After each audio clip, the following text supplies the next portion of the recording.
Baik, Assalamualaikum warahmatullahi wabarakatuh. Alhamdulillah, wassalatu wassalamu ala rasulillah Sayyidina Muhammad bin Abdullah wa ala alihi wasahbihi wa man la hawla wa la quwwata illa billah. Subhanaka la ilma lana illa ma 'allamtana innaka antal alimul hakim. Hari ini adalah pertemuan pertama terkait dengan mata kuliah kajian kitab fikih jinayah, di mana saya diberi tugas untuk mengampu mata kuliah kajian kitab fikih jinayat untuk prodi HPI semester 7 ya. Semester 7 di mana saya diberi tugas mengajar tentang kajian kitab. Artinya apa? Bahwa para mahasiswa fokus penekanannya adalah dengan belajar membaca teks-teks ya, literatur atau kitab, yang mana dengan belajar itu nanti bisa dikembangkan untuk membaca berbagai macam literatur yang lain ya, yang terkait dengan referensi atau kita yang berhubungan dengan pidana ya. Itu yang pertama. Yang kedua, bahwa setiap pertemuan jenengan harus mengisi absen di LMS ya, dimana Anda mengisi sesuai dengan jam mata kuliah ya, mulai jam setengah 10 sampai jam 11 ya. Itu adalah tugas mahasiswa mengisi absensi presensinya di LMS. Yang ketiga, bahwa berdasarkan praktek ya, dimana sebenarnya kuliahnya bisa melalui Zoom, tapi ternyata beberapa hari yang lalu saya juga sudah mencoba untuk membuat link Zoom ya dengan virtual, dan ternyata juga banyak kendala. Oleh karena itu di pertemuan ini saya coba di video di YouTube, nanti jenengan bisa membuka di videonya ya, terkait dengan materi tentang kajian kitab fikih jinayat. Yang keempat, bahwa saya sudah membuat SAP, satuan acara perkuliahan, yang terkait dengan hukum pidana Islam ya. Dan itu sudah dimasukkan di LMS ya, sudah di PDF-kan. Anda tinggal membaca hal-hal yang terkait dengan pertemuan yang terkait dengan kajian kitab hukum pidana ya. Mungkin nanti saya bacakan tentang materinya ya. Sementara jenengan nanti saya suruh memfotokopi, tolong di kelas HP ini bentuk koordinator kelas ya. Bentuk koordinator kelas, mungkin terutama anak yang dari Jember ya, dari daerah Jember. Nanti saya fotokopikan, jadi dengan ambil fotokopi di dekat perpus itu. Materinya nanti jenengan dibagi ya, entah teknisnya adalah tergantung jenengan. Tugas saya adalah memberikan materi bahan untuk kajian kitab fikih jinayat. Teknis bagaimana pendistribusian kepada mahasiswa adalah bergantung pada jenengan. Saya akan bacakan teksnya, saya terjemahkan, saya jelaskan, kemudian jenengan menyimak, memahami terhadap materi yang diajarkan sesuai dengan silabi atau SAP yang ada. Baik, saya akan sesuai dengan SAP ada 14 pertemuan. Tetapi ya, harapan saya, walaupun mungkin ini sekedar pengantar, pengenalan ya, hal-hal yang terkait dengan hukum pidana Islam, di mana di negara kita ini bahwa pemberlakuan tentang mahkamah syariah itu hanya berlaku di Aceh ya, otonomi khusus. Ya, Aceh itu ada di sana namanya mahkamah syariah, dan itu pun tidak berlaku secara keseluruhan tentang masalah hukum pidana. Ada beberapa hal yang terkait dengan takzir ya, yang dibuat di dalam Qanun Aceh. itu adalah mengatur tentang pelaksanaan tentang pidana Islam yang berlaku di otonomi khusus di daerah Aceh. Baik di silabinya itu di pertemuan pertama ada penjelasan tentang fikih jinayat, ya. Apa fikih itu, ya? Apa fikih itu, ya? Fikih, ya, ada beberapa macam, ya. Ada fikih ibadah, ada fikih muamalah, ya. Ada ulama yang membagi fikih itu ada dua, ada fikih ibadah dan fikih muamalah, ya. Ada ulama yang bagi fikih ibadah, kemudian fikih muamalah dan fikih munakahat. Ada lagi yang membagi fikih itu ada fikih ibadah, muamalah, munakahat, kemudian jinayah. Ya. Jadi mempunyai persepsi, mempunyai pandangan yang berbeda-beda. Tapi secara umum bahwa fikih dibagi dua, ada fikih ibadah dan fikih muamalah. Ya. Fikih ibadah, fikih dari kata-kata faqiha yafqahu fikhan. Ya. Apa fikih itu? Allah menyebutkan dalam salah satu ayatnya, Rabbis rohli sodri wa yassirli amri wahlul 'uqdatam min lisani yafqahu qawli. Jadi fikih itu al-fiqhu al-fahmu ad-daqiq. Ya. Fikih secara bahasa adalah memahami secara mendalam. Memahami secara lebih mendalam itu namanya fikih. Yafqahu di mana ya'lamu, ya. Yafqahu di mana ya'lamu, ya. Nah, fikih secara terminologi adalah al-fiqhu lugatan al-fahmu, ya. Jadi fikih secara bahasa adalah pemahaman. Nah, kemudian secara terminologi fikih adalah al-ilmu bil ahkam asy-syar'iyyah al-amaliyah al-mutasabah min adillati at-tafsiliyah. Fikih adalah sebuah disiplin ilmu, ya, yang mana objek kajiannya adalah hukum, ya. Hukum ilmu yang berbicara tentang hukum-hukum yang terkait dengan hukum-hukum syar'i. Hukum-hukum syar'i itu hukum-hukum yang pembuatnya adalah Allah. Ada hukum namanya hukum wad'i, ya. Hukum wad'i ini adalah hukum yang produk manusia. Sebuah produk dari peradaban manusia. Seperti sekarang KUHP, ya, kitab hukum acara pidana yang sudah berapa tahun nggak selesai itu. Atau KUHP yang ada di Indonesia itu adalah produk sebuah peradaban undang-undang yang dibuat oleh negara-negara barat, ya. Kode penal, ya, itu adalah namanya sebuah hukum wad'i. Jadi ada hukum wad'i, ada hukum syar'i. Jadi, makanya di sini fikih mengatakan al-fiqhu lugatan al-ilmu bil ahkam asy-syar'iyyah. Jadi mengetahui hukum-hukum syar'i, hukum-hukum yang sumbernya dari Al-Qur'an dan As-Sunnah, dan juga berbagai macam rujukan, ya, qiyas dan ijma serta ijtihad para ulama, ya. Al-amaliyah, ya. Al-amaliyah yang terkait dengan apa? Aktivitas manusia, perbuatan manusia. Jadi fikih itu objeknya adalah perbuatan manusia. Nah, ya, al-amaliyah yang terkait dengan perbuatan. Karena ada hukum yang terkait dengan persoalan keyakinan, itu namanya apa? Hukum akidah. Dalam bahasanya adalah teologi, ya.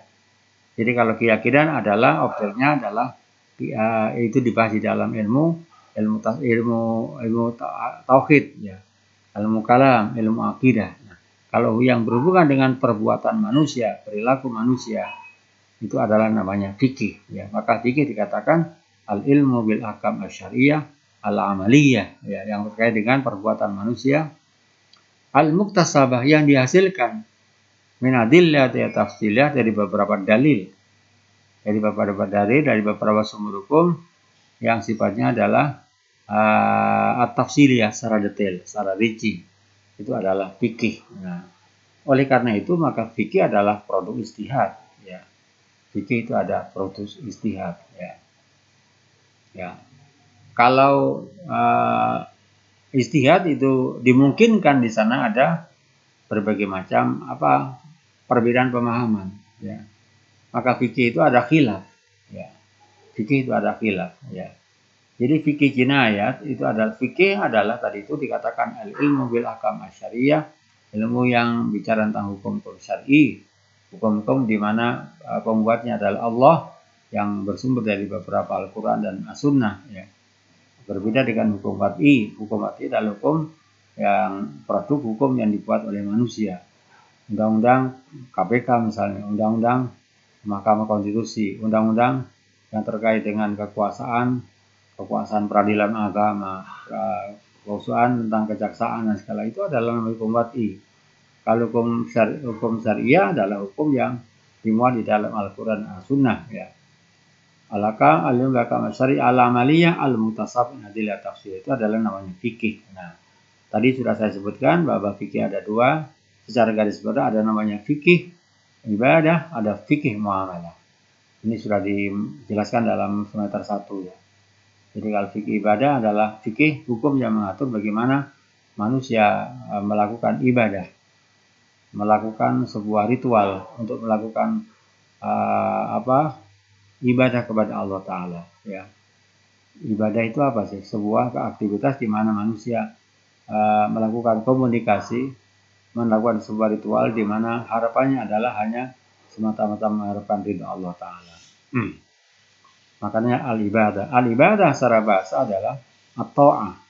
Dr. Yusuf Al-Qaradawi dan Ibnu Taimiyah mengatakan al-ibadah adalah seluruh aktivitas manusia di mana manusia adalah menyembahkan sebuah bentuk pengabdian, ketaatan, ketundukan kepada Sang Pencipta, di mana tujuan akhir itu adalah hanya semata-mata mengharap ridha Allah Ta'ala. Itu adalah definisi ibadah.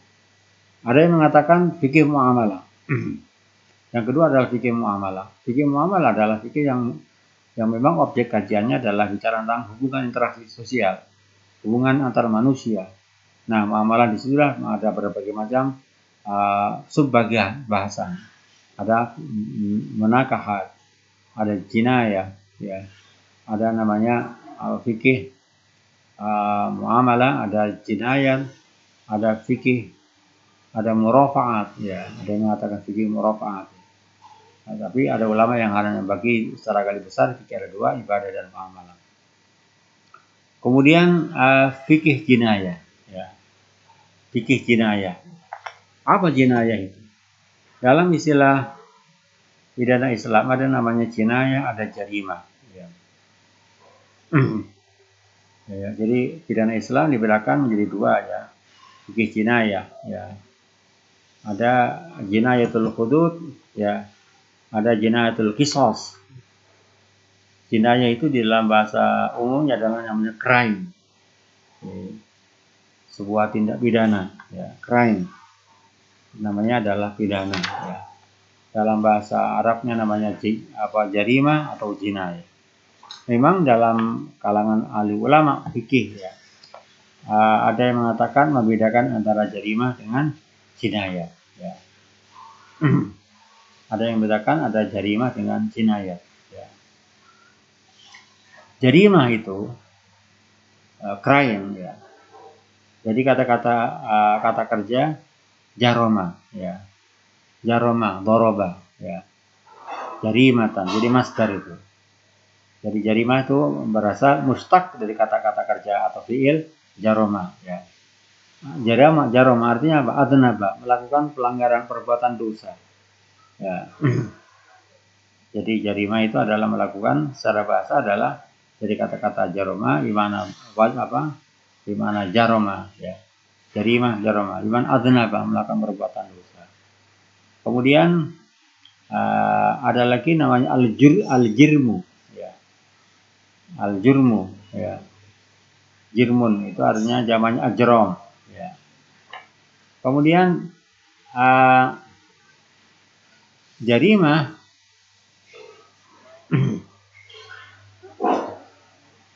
jarimah itu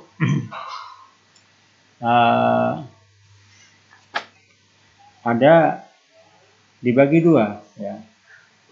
Ada jarimah amah dan jarimah bermakna jarimah yang dalam proses hukum Islam ada di makna umum dan di makna khusus ya.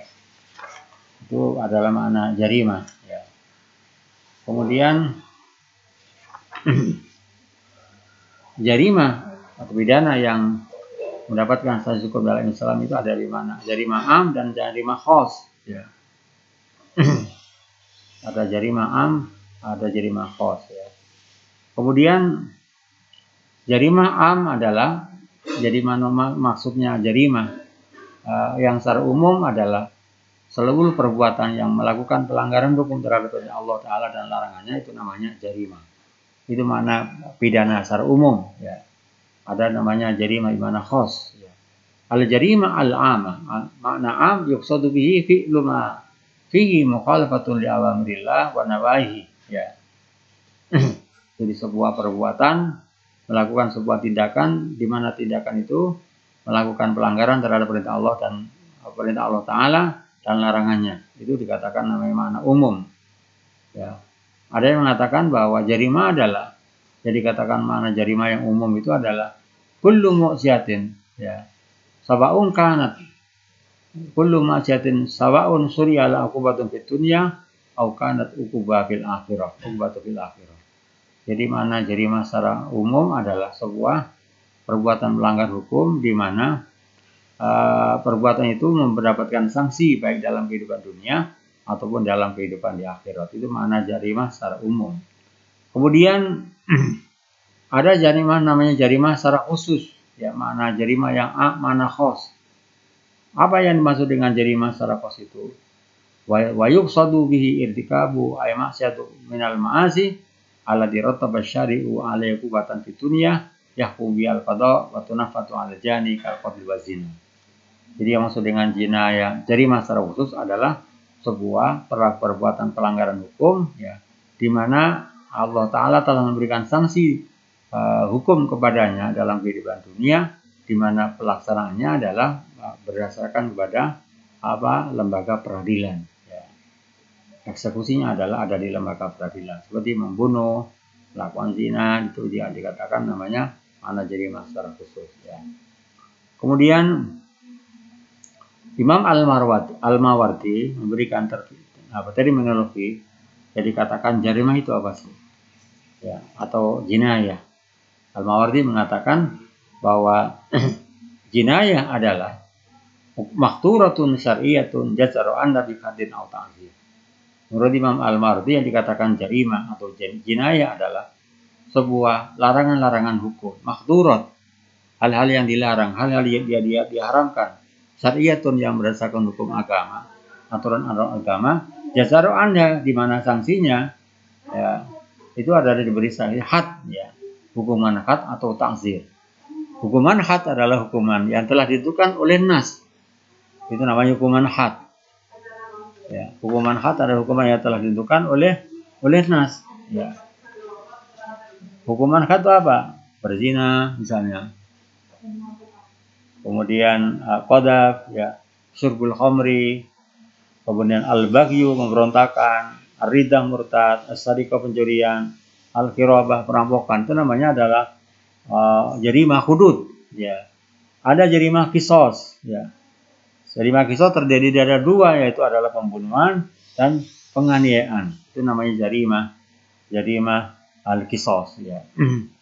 Jadi itu oleh Al-Mawardi dikatakan bahwa yang dikatakan jarimah adalah makturatun syariah, sebuah tindakan yang dilarang secara hukum syari, larangan-larangan tindakan, perbuatan-perbuatan yang dilarang secara hukum, di mana sanksinya, ya, itu adalah mendapatkan had atau ta'zir. Tadi sudah ada had, ada ta'zir. Ta'zir ini apa? Sebuah sanksi hukum, ya, di mana sanksi hukum itu adalah besar kecilnya adalah berdasarkan kepada pihak hakim, ya, tidak penguasa, tidak ada ketentuan secara nas, ya, seperti namanya takzir. Kalau sanksi sosial yang ditentukan oleh penguasa, misalnya sekarang pada masa pandemi ini orang tidak pakai masker, ada suruh sanksi sosial, ya, dimasukkan ke peti jenazah, orang suruh post up, ya, suruh membersihkan, ya, nyapu di jalan raya itu namanya ta'zir. Ya, karena itu ketentuannya sanksinya adalah berdasarkan putusan penguasa wilayah atau kepala daerah. Kemudian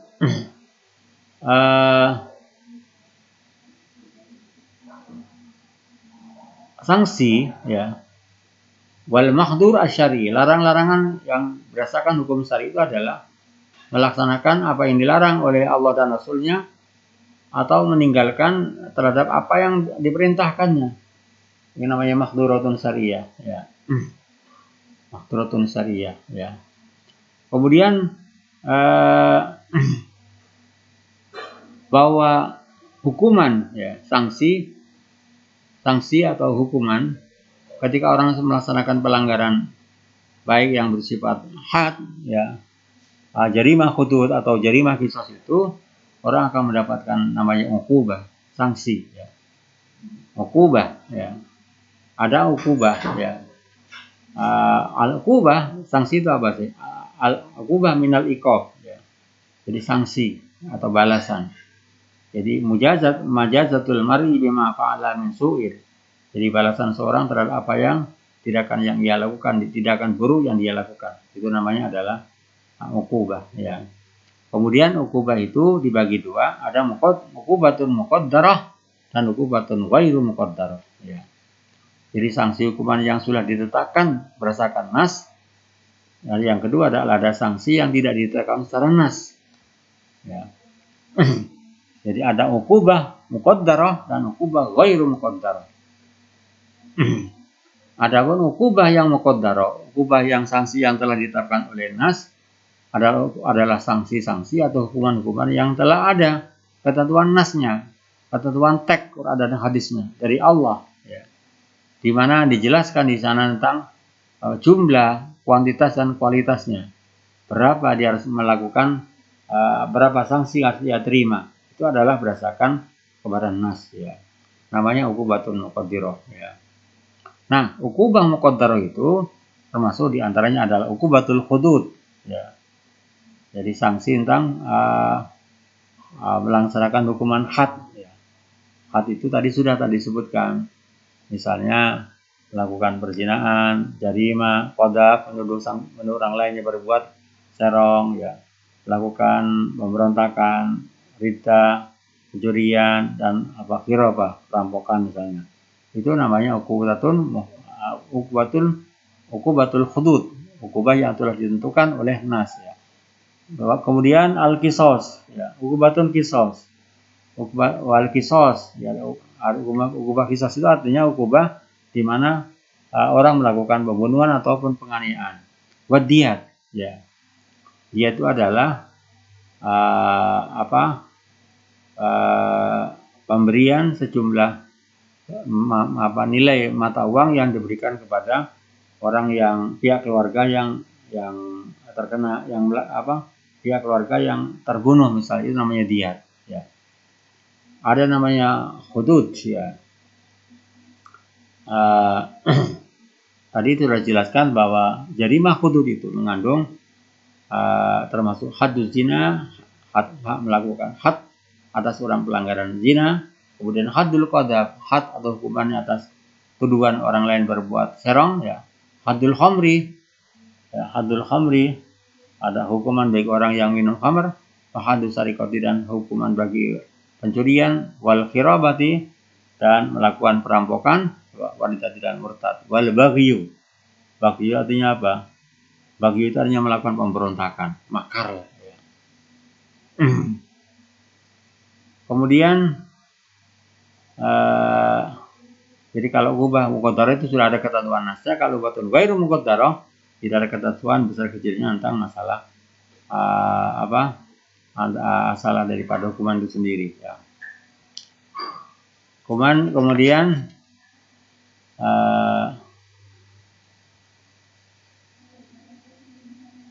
apa bedanya antara had, qisas dan takzir ya. Antara had, qisas dan takzir ya. Had adalah ya. Jadi hudud atau had adalah hakun min hukukillah.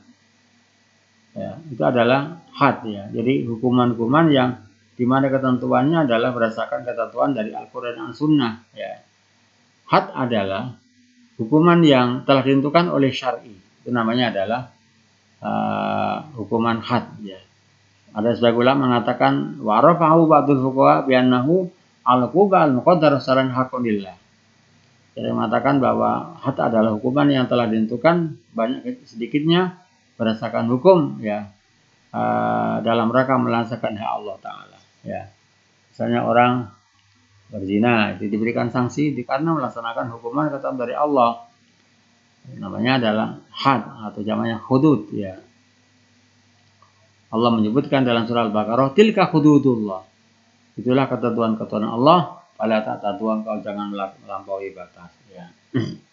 Kemudian kalau kisos ya, jadi kalau had adalah hukukullah, kemudian al-qisas adalah hakku min hukukil ibad, merupakan hak daripada hak para hamba, itu namanya qisas ya.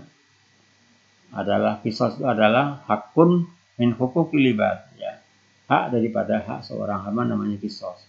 Kalau had adalah hak Allah, kalau qisas adalah hakul ibad. Nah, kemudian apa bedanya antara takzir ya? Nah, takzir itu adalah sebuah ketentuan hukum di mana yang menentukan besar kecilnya adalah tergantung kepada penguasa ya. Ini adalah lembaga peradilan ya. Ini yang terkait dengan jarimah ya,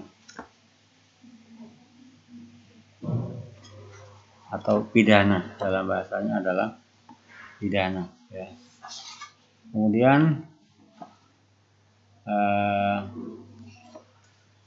tadi dikatakan, ada yang mengatakan istilahnya jarimah, ada yang mengatakan jinayah.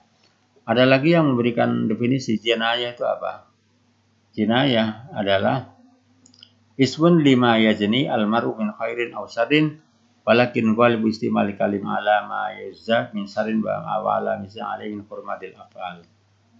Jadi ada yang memberikan makna, Busaro memberikan takrif jarimah itu adalah isbatu fi'lin muharramin ya, sebuah penetapan hukum atas perbuatan yang dilarang, maqabun ala fi'lihi, diberi sanksi bagi orang yang melakukan, au tarki fi'lin maqabun ala tarki, atau meninggalkan untuk melakukan perbuatan yang mana perbuatan itu mendapatkan sanksi bagi orang yang meninggalkannya. Fakullu jarimatillah syar'u. Jadi memang ada yang membedakan antara jarimah dengan jinayah ya. Tadi dikatakan al-mawardi adalah jarimah adalah mahduratun syar'iyatun, jadi hal-hal yang dilarang, hukum-hukum yang dilarang oleh syara ya, di mana Allah melarangnya dengan memberikan had atau ta'zir ya. Kemudian kalau jinayah fakullu jarimatin laha fi syar'i ma'ajirun fid dunya wal akhirah ya. Kemudian sedangkan jinayat adalah jinayat itu adalah melakukan pelanggaran, penganiayaan ataupun pelanggar hukum yang mana fokusnya kepada jiwa manusia. Itu namanya jinayah, organ tubuh manusia ya. Nah, sedangkan jarimah itu lebih umum ya. Jadi jarimah itu lebih daripada al-jinayah ya. Kemudian ada namanya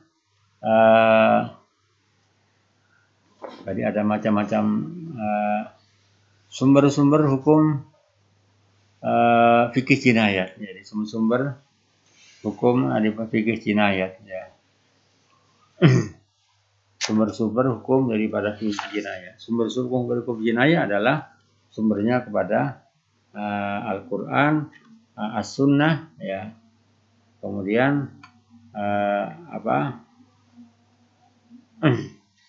Al-Quran dan As-Sunnah ya, macam-macam sumber-sumber hukum pidana adalah hukum jarimah. Sumber-sumbernya adalah Al-Quran, kemudian daripada As-Sunnah ya, Al-Quran dan Al-Hadis ya. Itu adalah sumber-sumber daripada hukum pidana Islam ya. Kemudian disebutkan di dalam kitab ini disebutkan bahwa al-jinayah ya, disebutkan al-jinayah istilahan al-jinayah dan fuqaha at-ta'addi al-waqi fi nafsi wal atraf. Jadi jinayah itu adalah melakukan pelanggaran ya, penganiayaan atau melukai terhadap tubuh manusia atau organ tubuh manusia, menyerang, itu namanya jinayah ya. Jadi kalau jinayah itu lebih khusus, kalau jarimah lebih umum. Jadi ada semacam penyerangan terhadap fisik seseorang, itu namanya jinayah. Nah, oleh karena itu maka jinayah ada jinayah itu ala nafs. Jadi melakukan kejahatan terhadap diri seorang yang namanya pembunuhan ya. Ada nama jinayah itu ala maduna nafsi, melakukan sebuah tindakan kriminal yang tidak dibawa selain daripada tubuh manusia ya. Misalnya memukul, melukai ya, memotong organ tubuh misalnya, itu namanya jinayah itu maduna ala nafsi ya. Atau jinayah alma huwa nafsun min wajin duna wajin. Jinayah itu alal janin. Jadi tindakan melakukan pengguguran kandungan itu juga termasuk tindakan pidana. Al-ijhad ya.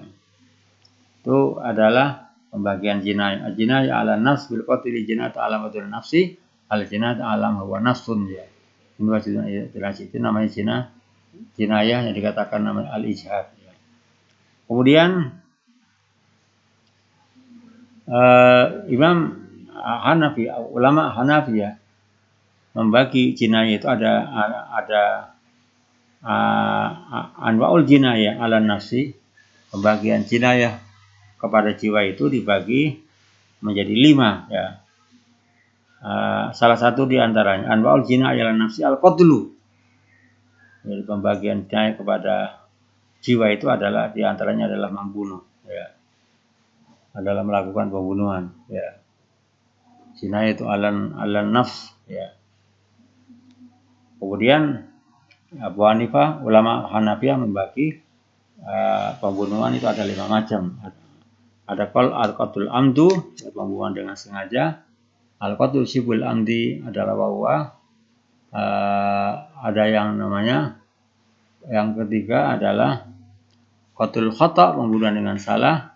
Yang keempat al-qatlul ajari majrul khata, pembunuhan yang berlaku sama dengan pembunuhan yang keliru. Yang kelima adalah al-qatlul bitasabbub ya. Jadi membunuh karena membuat sebab ya adanya pembunuhan. Ini adalah pembunuhan menurut versi ulama Hanafiyah ya. Ulama Hanafiyah. Kemudian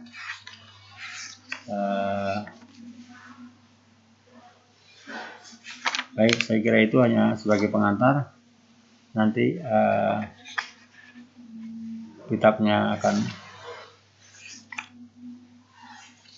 akan saya fotokopikan, kemudian nanti tolong diambil di fotokopi dekatnya perpustakaan. Dan hari ini adalah hanya sebagai pengantar bahwa fokusnya kajian fikih jinayah itu adalah bahwa Anda semua belajar membaca kitab, hal-hal yang terkait dengan fikih jinayat. Nanti materinya saya siapkan, Anda tinggal mengambil. Minggu depan sudah bisa, masing-masing mahasiswa sudah bisa sudah bisa memiliki materinya, dan kita tinggal menjelaskan ya, saya kira itu sebagai pertemuan awal. Insya Allah nanti tetap kita menggunakan video aja. Anda membaca, menyimak sesuai dengan fotokopi. Tinggal nanti di ujiannya saya suruh baca satu-satu, membaca teks yang telah kami ajarkan. Saya kira itu, terima kasih. Assalamualaikum warahmatullahi wabarakatuh.